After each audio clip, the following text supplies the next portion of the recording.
ಪರಿಷತ್ ಚುನಾವಣೆಯಲ್ಲಿ ಬಿಜೆಪಿಯ ಶಾಸಕರು ಅಡ್ಡ ಮತದಾನ ಮಾಡಿದ್ದಾರೆ ಅನ್ನುವಂಥ ವಿಚಾರ ಯಾವಾಗ ಕೇಳ್ಪಡ್ತು, ಜೊತೆಗೆ ಅದು ಖಾತ್ರಿಯೂ ಕೂಡ ಆಯಿತು. ಅದಾದ ನಂತರದಲ್ಲಿ ಬಿಜೆಪಿಯ ಶಾಸಕ ಎಚ್ ಕೆ ಸುರೇಶ್ ಅವರ ಹೆಸರು ಕೂಡ ಕೇಳಿ ಬರ್ತಾ ಇತ್ತು. ಅವರ ಮೇಲೆಯೂ ಕೂಡ ಕೆಲವು ಆರೋಪಗಳು, ಜೊತೆಗೆ ಅವರ ಮೇಲೆ ಅನುಮಾನಗಳು ಕೂಡ ವ್ಯಕ್ತವಾಗಿತ್ತು.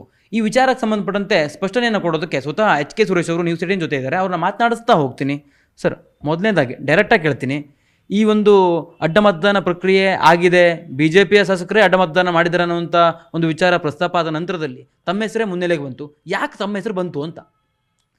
ಬಹುಶಃ ಸಂಘಟನೆಗೆ ಒತ್ತು ಕೊಡ್ತಕ್ಕಂಥ, ಪಕ್ಷದ ನಿಷ್ಠೆಗೆ ಒತ್ತು ಕೊಡ್ತಕ್ಕಂಥ, ಸಂಘ ಪರಿವಾರದಿಂದ ಬಂದಂತಹ ಹಿಂದುತ್ವನೇ ಜೀವ ಅಂತಕ್ಕಂಥ ಇರ್ತಕ್ಕಂಥ ನನ್ನಂಥವನ ಮೇಲೆ ಈ ರೀತಿ ಅಪರಾಧ ಬಂದಿರತಕ್ಕಂಥದ್ದು ನಿಜವಾಗ್ಲೂ ಸಹ ಎಲ್ಲೋ ಒಂದು ಕಡೆ ನನ್ನನ್ನು ಹತಾಶನಾಗಿ ಮಾಡಬೇಕು ಅಂತಕ್ಕಂಥ ಮನೋಭಾವದಿಂದ ಬಂದಿದೆ ಅಂತಕ್ಕಂಥದ್ದನ್ನು ನಾನು ಈ ಸಂದರ್ಭದಲ್ಲಿ ಹೇಳಿಕ್ಕೆ ಇಚ್ಛೆಪಡ್ತೀನಿ. ಪಕ್ಷದ ಒಳಗಿನವ್ರು ಮಾಡಿರೋದು ಅಥವಾ ಪಕ್ಷದ ಹೊರಗಿನವ್ರು ಮಾಡಿರೋದು, ಯಾರು ಈ ರೀತಿಯಾಗಿ ಮಾಡಿದ್ರು? ಹಾಗಿದ್ರೆ ತಾವು ತಪ್ಪೇ ಮಾಡಿಲ್ವಾ? ನಾನು ಯಾವುದೇ ಕಾರಣ ತಪ್ಪು ಮಾಡಿಲ್ಲ.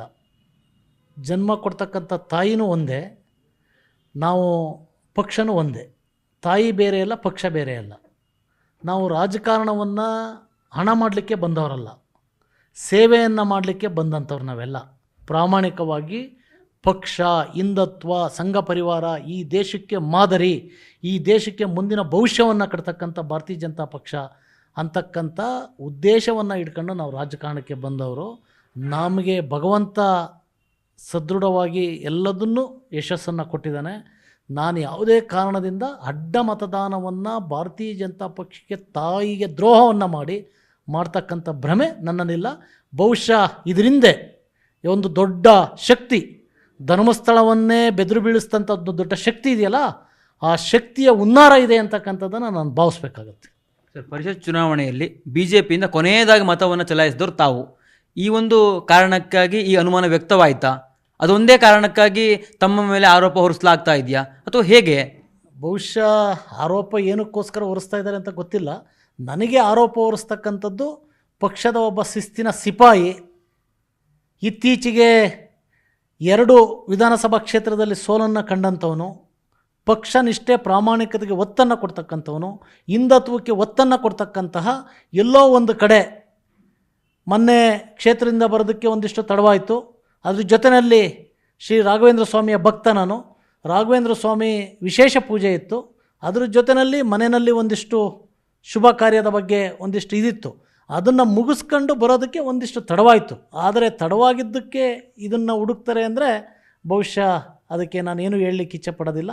ಇದು ಬಹುಶಃ ಪೂರ್ವ ಗ್ರಹ ಪಿತೂರಿ ಅಂತಕ್ಕಂಥದ್ದನ್ನು ಭಾವಿಸ್ಬೇಕಾಗತ್ತೆ.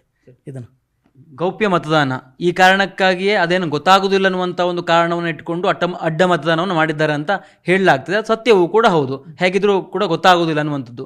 ತಾವು ಅಡ್ಡ ಮತದಾನ ಮಾಡಿಲ್ಲ ಅನ್ನೋದನ್ನು ಯಾವ ರೀತಿಯಾಗಿ ಖಾತ್ರಿಪಡಿಸ್ತೀರಿ ತಮ್ಮ ನಾಯಕರಿಗೆ? ನಾನು ಅಡ್ಡ ಮತದಾನವನ್ನು ಮಾಡಿಲ್ಲ ಅಂತಕ್ಕಂಥದ್ದನ್ನು ಧರ್ಮಸ್ಥಳ ಮಂಜುನಾಥ ಸ್ವಾಮಿಯ ಮೇಲೆ ಪ್ರಮಾಣವನ್ನು ಮಾಡಿ ಹೇಳ್ತೀನಿ. ಅದರಲ್ಲಿ ವಿಶ್ವವಿಖ್ಯಾತ ಆಗಿರ್ತಕ್ಕಂಥ ಚೆನ್ನಕೇಶವನ ಮೇಲೆ, ಏಕೆಂದರೆ ಚೆನ್ನಕೇಶವನ ಆಶೀರ್ವಾದದಿಂದ, ಬೇಲೂರು ಜನತೆಯ ಆಶೀರ್ವಾದದಿಂದ ನಾನು ಶಾಸಕನಾಗಿರ್ತಕ್ಕಂಥದ್ದು. ಅವರ ಆಶೀರ್ವಾದದಿಂದ ನಾನು ಆಗಿರ್ತಕ್ಕಂಥದ್ದು. ಪ್ರಮಾಣ ಮಾಡಿ ನಾನು ಹೇಳ್ತೀನಿ, ಎಲ್ಲಿಗೆ ಕರೆದ್ರೂ ಸಹ ನಾನು ಬಂದು ಪ್ರಮಾಣ ಮಾಡಲಿಕ್ಕೆ ರೆಡಿ ಇದ್ದೀನಿ. ನನಗೆ ವಿಶ್ವಾಸ ಇದೆ, ನಾನು ಯಾವುದೇ ಕಾರಣದಿಂದ ತಾಯಿಗೆ ದ್ರೋಹ ಮಾಡೋದು ಒಂದೇ, ಪಕ್ಷಕ್ಕೆ ದ್ರೋಹ ಮಾಡೋದು ಒಂದೇ, ಆ ಕೆಲಸವನ್ನು ನಾನು ಮಾಡಿಲ್ಲ. ಬಹುಶಃ ನನಗನ್ಸುತ್ತೆ ಏಳಿಗೆಯನ್ನು ಸಹಿಸಲಿಕ್ಕಾಗ್ದಲೆ ಇವತ್ತೇನು 2 ಸಲ ಸೋತಿ ಕಷ್ಟ ಕಾಲದಲ್ಲಿ BJPನಲ್ಲಿ ಗೆದ್ದಿರ್ತಕ್ಕಂತಹ, ಸಂಘಟನೆಗೆ ಒತ್ತು ಕೊಡ್ತಕ್ಕಂಥ ಶಾಸಕರ ಮೇಲೆ, ಪಕ್ಷ ನಿಷ್ಠರ ಮೇಲೆ ಈ ರೀತಿ ಆರೋಪಗಳು ಕೇಳಿಬರ್ತಾ ಇದೆ. ಬಹುಶಃ ನನ್ನಂಥ ಪ್ರಾಮಾಣಿಕನ ಮೇಲೆ.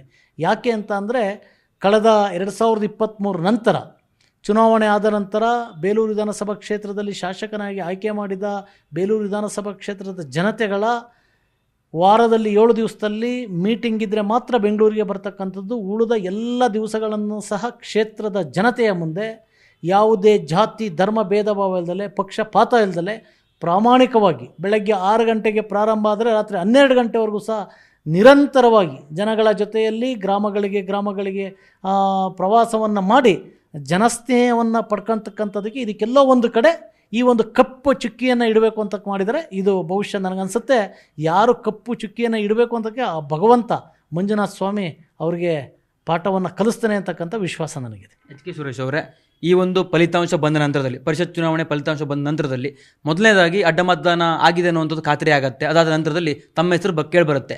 ತಮ್ಮ ಹೆಸರು ಚರ್ಚೆಯಲ್ಲಿ ಇದೆ ಅನ್ನುವಂಥ ವಿಷಯ ನಿಮಗೆ ತಿಳಿದ ನಂತರದಲ್ಲಿ ಎಷ್ಟು ಸಮಯದ ಒಳಗೆ ರಾಜ್ಯಾಧ್ಯಕ್ಷರನ್ನ ಮತ್ತು ವಿಪಕ್ಷ ನಾಯಕರನ್ನ ಸಂಪರ್ಕ ಮಾಡಿದ್ದೀರಿ? ಅವ್ರಿಗೆ ಏನೇನು ಹೇಳಿದ್ರಿ? ಅವ್ರು ನಿಮ್ಮ ಜೊತೆ ಏನೇನು ಹಂಚಿಕೊಂಡ್ರು? ನಾನು ತಿಳಿದ ತಕ್ಷಣ ರಾತ್ರಿ 8 ಗಂಟೆಗೆ ನನಗೆ 7:30 8 ಗಂಟೆಗೆ ಮಾಹಿತಿ ಬಂತು. ತಕ್ಷಣ ನಮ್ಮ ವಿಪ್ ಅವರಿಗೆ ಫೋನ್ ಮಾಡಿದೆ, ನಮ್ಮ ವಿರೋಧ ಪಕ್ಷ ನಾಯಕರಿಗೆ ಫೋನ್ ಮಾಡಿದೆ, ನಮ್ಮ ರಾಜ್ಯಾಧ್ಯಕ್ಷರಿಗೆ ಫೋನ್ ಮಾಡಿದೆ, ಮಾಹಿತಿಯನ್ನು ಕೊಟ್ಟೆ.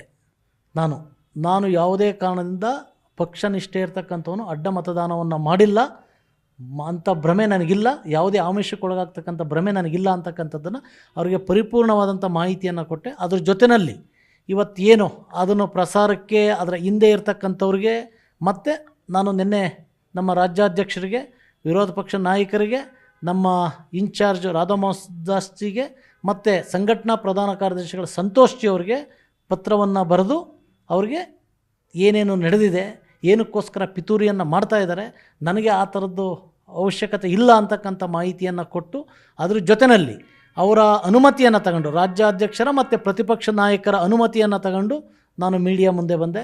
ಮೀಡಿಯಾನಲ್ಲಿ ಸ್ಪಷ್ಟತೆಯನ್ನು ಕೊಟ್ಟೆ. ಅವರಿಗೆ ಲೆಟ್ರ್ ಬರೆದಿರ್ತಕ್ಕಂಥದ್ದು ಸಹ ಮೀಡಿಯಾಗೆ ಅದನ್ನು ಗೊತ್ತುಪಡಿಸ್ದೆ. ಅದ್ರ ಜೊತೆಯಲ್ಲಿ ನನಗೆ ಯಾವುದೋ ಊಹಾಪೋಹಗಳಿಗೆ ಮೀಡಿಯಾಗಳಲ್ಲಿ ಬಂದಂಥ ಇದಕ್ಕೂ ಸಹ ಕಾನೂನಾತ್ಮಕವಾಗಿ ಕ್ರಮವನ್ನು ತಗೊಳ್ತೀನಿ ಅಂತಕ್ಕಂಥ ಅನುಮತಿಯೂ ಸಹ ಅವರಿಂದ ಪಡ್ಕೊಂಡಿದ್ದೀನಿ. ಅದರ ರೀತಿಯಲ್ಲಿ ಇವತ್ತು ಅದಕ್ಕೂ ಸಹ ಕಾನೂನಾತ್ಮಕವಾಗಿ ಏನು ಮಾಡಬೇಕು ಅಂತಕ್ಕಂಥದ್ದಕ್ಕೆ ಚಿಂತನೆಯನ್ನು ಮಾಡ್ತಾಯಿದ್ದೀನಿ. ಅಡ್ಡ ಮತದಾನ ಆರೋಪ ನಿಮ್ಮ ಹೆಸರಿನ ಜೊತೆಗೆ ಇನ್ನೂ 2-3 ಶಾಸಕರ ಹೆಸರು ಕೂಡ ಕೇಳಿಬರ್ತಾ ಇತ್ತು. ಆದರೆ ಅವರೆಲ್ಲರೂ ನಿನ್ನೆ BJPಯ ರಾಜ್ಯ ಕಚೇರಿಯಲ್ಲಿ ಇದ್ದರು, ರಾಜ್ಯಾಧ್ಯಕ್ಷರನ್ನ ಭೇಟಿ ಮಾಡಿದ್ರು, ವಿಪಕ್ಷ ನಾಯಕರನ್ನ ಭೇಟಿ ಮಾಡಿದ್ರು. ಆದರೆ ತಾವು ಎಲ್ಲೂ ಕಾಣಿಸ್ತಿಲ್ಲ. ಯಾಕೆ ತಾವು ನೇರವಾಗಿ ಭೇಟಿ ಮಾಡುವಂಥ ಕೆಲಸವನ್ನೇ ಮಾಡೇ ಇಲ್ವಾ? ಹೇಗೆ ಭೇಟಿ ಆಗಿಲ್ವಾ ಏನು ಅಂತ? ಇಲ್ಲ, ನಿನ್ನೆ ನಾನು ಭಾರತೀಯ ಜನತಾ ಪಕ್ಷದ ಕಚೇರಿಗೆ ಹೋದಾಗ ರಾಜ್ಯಾಧ್ಯಕ್ಷರು ಇರಲಿಲ್ಲ. ಕಾಲನ್ನು ಮಾಡಿ ಈ ಥರ ಇದಿದೆ ಅಂತ ಅಂದೆ. ನಾನು ಮತ್ತೆ ಇಲ್ಲಿ ಪ್ರೆಸ್ ಮಾಡಬೇಕಾಗಿತ್ತು. ಅದರಿಂದ ಅವ್ರಿಗೆ ನಿತ್ಯ ಸಂಪರ್ಕದಲ್ಲಿ ಮೊನ್ನೆ ರಾತ್ರಿಯಿಂದ ಹಿಡಿದು ಸಂಪರ್ಕದಲ್ಲಿದ್ದೀನಿ, ಮಾಹಿತಿಗಳನ್ನ ಕೊಟ್ಟಿದ್ದೀನಿ. ನನ್ನ ಮೇಲೆ ಯಾವುದೇ ಥರದ ಅನುಮಾನಕ್ಕೆ ಆಸ್ಪದವನ್ನು ತಾವು ಮಾಡ್ಕೋಬೇಡಿ. ನಾನು ಆ ಥರದ ವ್ಯಕ್ತಿತ್ವ ಇಲ್ಲ, ಯಾರಿಗೂ ಮಾರೋಗ್ತಕ್ಕಂಥದ್ದಲ್ಲ, ಪಕ್ಷನಿಷ್ಠೆ ಪ್ರಾಮಾಣಿಕತೆಗೆ ಒತ್ತು ಕೊಡ್ತಕ್ಕಂಥವನು. ನಾನು ಅಡ್ಡ ಮತದಾನ ಮಾಡಿಲ್ಲ. ಆ ಧರ್ಮಸ್ಥಳದ ಮಂಜುನಾಥ ಸ್ವಾಮಿ ಮೇಲೆ, ವಿಶ್ವವಿಖ್ಯಾತ ಆಗಿರ್ತಂಥ ಚೆನ್ನಕೇಶ್ವರ ಮೇಲೆ ಆಣೆಯನ್ನು ಮಾಡಿ ಅವ್ರ ಮಾಹಿತಿ ಕೊಟ್ಟಿದ್ದೀನಿ. ಸತ್ಯಶೋಧನಾ ಸಮಿತಿಯನ್ನು ರಚನೆ ಮಾಡಿದ್ದಾರೆ. CT ರವಿ ಅವರಿದ್ದಾರೆ, ಮಹೇಶ್ ಅವರಿದ್ದಾರೆ ಕೊಳ್ಳೇಗಾಲ, ಹಾಗೆ ಮಹೇಶ್ ತೆಂಗಿನಕಾಯಿ ಅವರು ಕೂಡ ಇದ್ದಾರೆ. ಈ ಒಂದು ಸತ್ಯಶೋಧನಾ ಸಮಿತಿಯ ಮೇಲೆ ತಮಗೆ ನಂಬಿಕೆ ಇದೆಯಾ? ಅವರೇನಾದರೂ ತಮ್ಮನ್ನು ಸಂಪರ್ಕ ಮಾಡಿದ್ರಾ? ಸತ್ಯಶೋಧನಾ ಸಮಿತಿಯನ್ನು ನಿನ್ನೆ ನಾನು ತಮ್ಮ ಮೀಡಿಯಾ ಮುಂದೆ ಆಗ್ರಹವನ್ನು ಮಾಡಿದ್ದೆ. ರಾಷ್ಟ್ರೀಯ ಅಧ್ಯಕ್ಷರಿಗೆ ಮನವಿಯನ್ನು ಮಾಡಿದ್ದೆ.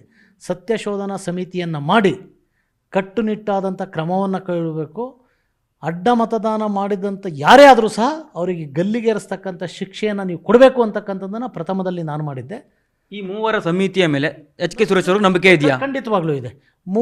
ಮೂರು ಜನ ಏನು ಮಾಜಿ ಮಂತ್ರಿಗಳಾದಂಥ ಸನ್ಮಾನ್ಯ CT ರವಿಯವರು, ಮಾಜಿ ಮಂತ್ರಿಗಳಾದಂಥ ಮಹೇಶ್ ರವರು, ಮತ್ತು ಇಂದಿನ ಪ್ರಧಾನ ಕಾರ್ಯದರ್ಶಿಗಳು, ಅಲ್ಲಿ ಶಾಸಕರಾದಂಥ ಮಹೇಶ್ ತೆಂಗಿನಕಾಯಿ, 3 ಜನದ ಬಗ್ಗೆ ಪಕ್ಷನಿಷ್ಠೆ ಅವರಿಗೆ ಇದೆ. ಅದರಾಗಿ ಅವ್ರ ಮೇಲೆ ನನಗೆ ವಿಶ್ವಾಸ ಇದೆ. ಖಂಡಿತವಾಗ್ಲೂ ಸಹ ಅವರು ಏನು ಅಡ್ಡ ಮತದಾನ ಮಾಡಿದಂಥವ್ರನ್ನ ಯಾವ ರೀತಿಯಲ್ಲಿ ಕಂಡುಹಿಡಿತಾರೋ ಗೊತ್ತಿಲ್ಲ, ಅವ್ರದ್ದೇ ಆದಂಥ ರೀತಿಯಲ್ಲಿ ಕಂಡುಹಿಡಿತಾರೆ ಅಂತಕ್ಕಂಥ ವಿಶ್ವಾಸ ನನಗಿದೆ. ಅಡ್ಡ ಮತದಾನದ ವಿಷಯದಲ್ಲಿ ತಮ್ಮ ಹೆಸರು ಚರ್ಚೆ ಆಗಿರೋದಕ್ಕೆ ನಾವು ಒಂದು ಪ್ರಶ್ನೆಯನ್ನು ಕೇಳ್ತೀನಿ. ಕೊನೆಯ ಪ್ರಶ್ನೆ ಇದು. ತಾವು ಈ ಒಂದು ಪರಿಷತ್ ಚುನಾವಣೆಗೂ ಪೂರ್ವದಲ್ಲಿ 8-10 ದಿನಗಳ ಹಿಂದೆ ಯಾರಾದರೂ ಕಾಂಗ್ರೆಸ್ ನಾಯಕರನ್ನು ಸಂಪರ್ಕ ಮಾಡಿದ್ರಾ, ಅಥವಾ ಬೇರೆ ಬೇರೆ ಕಾರಣಕ್ಕಾಗಿ ಏನಾದರೂ ಸಂಪರ್ಕ ಮಾಡಿದ್ರಾ? ಅಂದರೆ ಅದು ಕೂಡ ಈ ಅನುಮಾನಗಳನ್ನು ಹುಟ್ಟುಹಾಕತ್ತೆ. ಆ ಥರದ್ದೇನಾದರೂ ಭೇಟಿ ಮಾಡಿದರೆ ಅದು ಯಾವ ಕಾರಣಕ್ಕಾಗಿ ಭೇಟಿಯಾಗಿದ್ದು ಅದನ್ನೆಲ್ಲಿ ಬಹಿರಂಗಪಡಿಸ್ಬೋದಾ? ಖಂಡಿತವಾಗ್ಲೂ ನಾನು ನಿಮ್ಮ ಗಮನದಲ್ಲಿರಲಿ.